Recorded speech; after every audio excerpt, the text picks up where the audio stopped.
बच्चों, आज फिर वेलकम है आपका बायो की क्लास में। तो हमने 15 चैप्टर शुरू किया बायोडाइवर्सिटी, ठीक है। सो लिटरली स्पीकिंग, आपसे अगर मैं सिंपल सी बात करूं कि जो बायोडाइवर्सिटी एक्चुअल में क्या है। बायोडाइवर्सिटी है बेटा diversification of animal and plants on earth. So आज हमारा क्वेश्चन है, what is restoration ecology. Restoration ecology एक नई ब्रांच है conservation of biology, conservation biology की, जिसके अंदर इकोलॉजिकल प्रिंसिपल्स को अप्लाई किया जाता है ताकि हम अपनी इकोलॉजी को, अपनी एनवायरनमेंट को सेव कर सकें और उसको बचा सकें। ठीक है जी। फिर अगला क्वेश्चन है, व्हाट इज बायो रेमेडिएशन। ठीक है, लिविंग ऑर्गेनिज्म के इस्तेमाल को बायो रेमेडिएशन बोलते हैं। जैसे प्रोकैरियोट्स हो गए, फंगस हो गए, प्लांट्स हो गए, इनका इस्तेमाल करा जाता है पोल्यूशन को डिटॉक्सिफाई करने के लिए। इसी तरह बैक्टीरियम सीडोमोनाज हो गया, ये स्पिल्स और बीचेस को भी क्लियर करता है। तो जब हम किसी भी लिविंग ऑर्गेनिज्म की मदद से पोल्यूशन को ख़त्म करते हैं, उस प्रोसेस को बायो रेमेडिएशन बोलते हैं। ठीक है,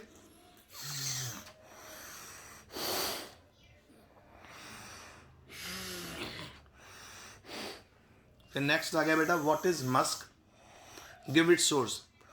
एक ऑर्डर वाला सब्सटेंस, जिसमें स्मेल आने वाला सब्सटेंस, जिसको मेल जेनिटल ऑर्गन, जो मेल डियर होता है, मस्क डियर होता है, उसके जेनिटल ऑर्गन के पास ये सब्सटेंस सिक्रीट होता है। As odour small substance secreted under the skin near male genital organ of musk deer को हम मस्क कहते हैं।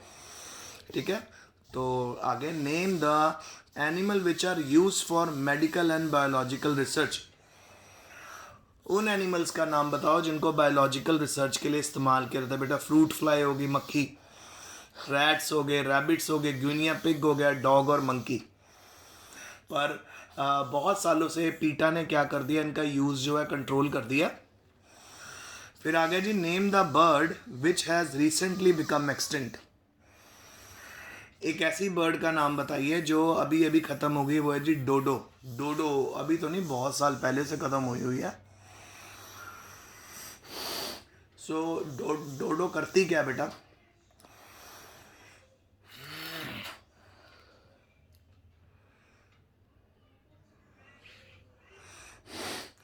डोडो एक मेमिलियन बर्ड थी जिसके पास मेमोरी ग्लैंड भी थे, मिल्क ग्लैंड भी थे, पर ये अब हमारी धरती के ऊपर नहीं है, एक्सटिंक्ट हो गई है।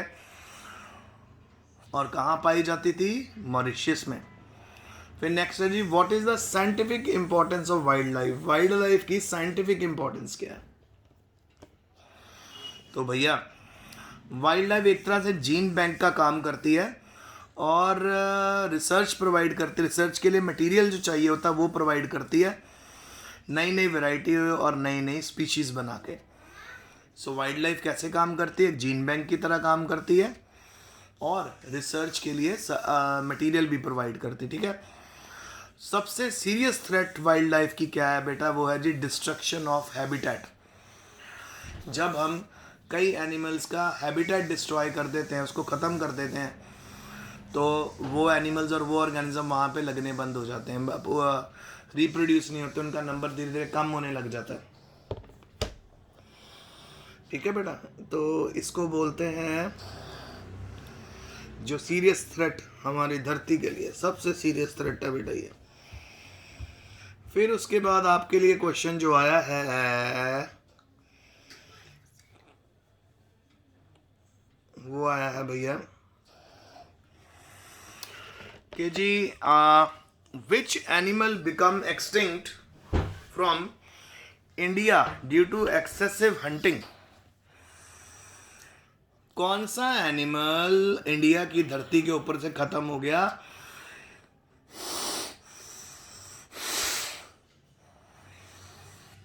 कि उसका बहुत शिकार किया गया। तो वो है जी चीथा। चीथा का साइंटिफिक नेम है एसिनोमिक्स जुबाटस।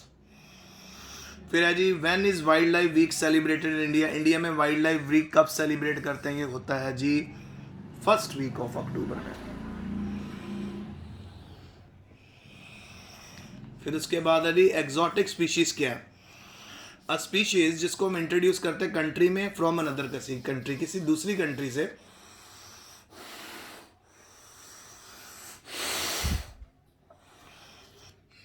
किसी दूसरी कंट्री से जब कोई और कोई भी स्पीशीज हम अपनी कंट्री में ले आए या हमारी कंट्री के लिए वो नई स्पीशीज हो, उसको एग्जॉटिक स्पीशीज बोलते हैं। अब याद है आपको मैंने पीछे एनिमल हस्बेंड्री वाला चैप्टर करवाया था, तो एनिमल हस्बेंड्री वाले चैप्टर में मैंने आपको क्या क्या बातें बताई थी?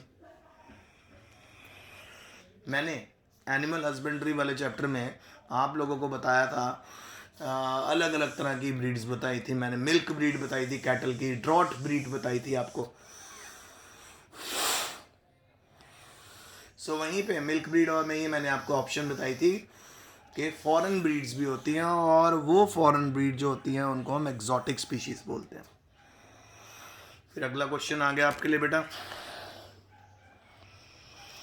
स्पीशिएशन क्या चीज है? स्पीशिएशन होता है एवोल्यूशन ऑफ न्यू स्पीशीज। नई स्पीशीज के इवॉल्व होने को स्पीशिएशन बोलते हैं। क्रायो प्रिजर्वेशन क्या है? किसी भी मटेरियल को जब हम बहुत ज़्यादा लो टेम्परेचर पे सेव करके रखते हैं उसको क्रायो प्रिजर्वेशन बोलते हैं। तो इसमें रैपिड और ग्रेजुअल कूलिंग होती है, साइमल्टेनियस डिहाइड्रेशन होती है लो टेम्परेचर पे, और वो स्पीशीज़ कितने कितने साल हम प्रिजर्व करके रख सकते हैं। ऐसे कई लोगों ने बेटा अपने सीमेंस स्पर्म्स को भी प्रिजर्व कर सकते हैं लिक्विड नाइट्रोजन में। और कल मैंने आपको बताया था अपना प्लेसेंटा के बारे में, तो प्लेसेंटा को भी स्टोर करके रख सकते हैं, ठीक है, लो टेम्परेचर पे। फिर है जी आगे,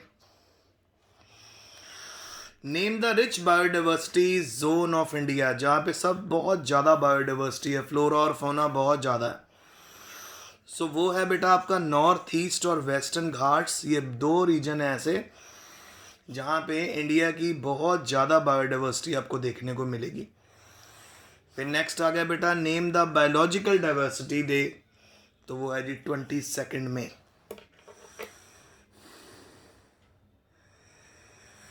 ट्वेंटी सेकेंड में है जो बायोलॉजिकल डाइवर्सिटी डे की फॉर्म में हम सेलिब्रेट करते हैं।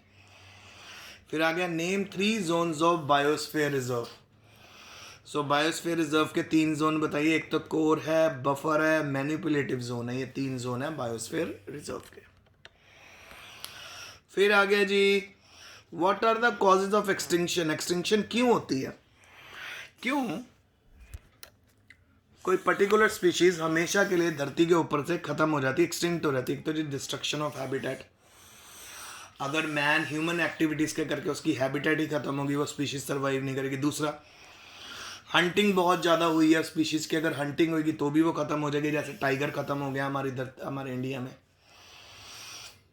फिर उसके बाद जी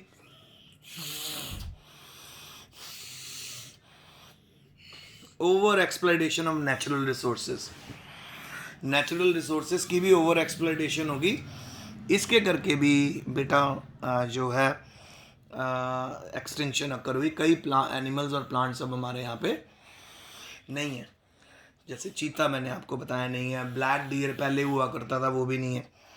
फिर अल्फा डाइवर्सिटी क्या होती है? Number of species is given habitat, एक हैबिटेट में कितनी स्पीशीज है अलग अलग, उन सभी को किस में रखा रहता है? अल्फा डाइवर्सिटी में रखा रहता है।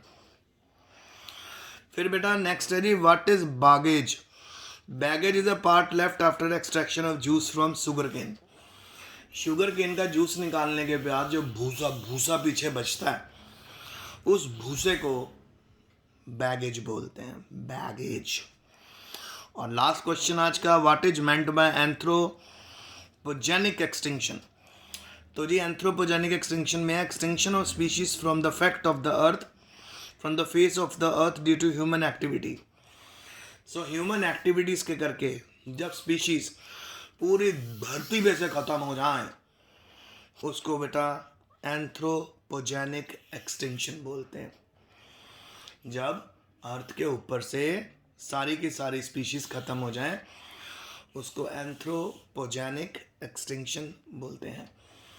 सो बच्चों, ये मेरा आज का लेक्चर था, होप आपको समझ आ गया होगा।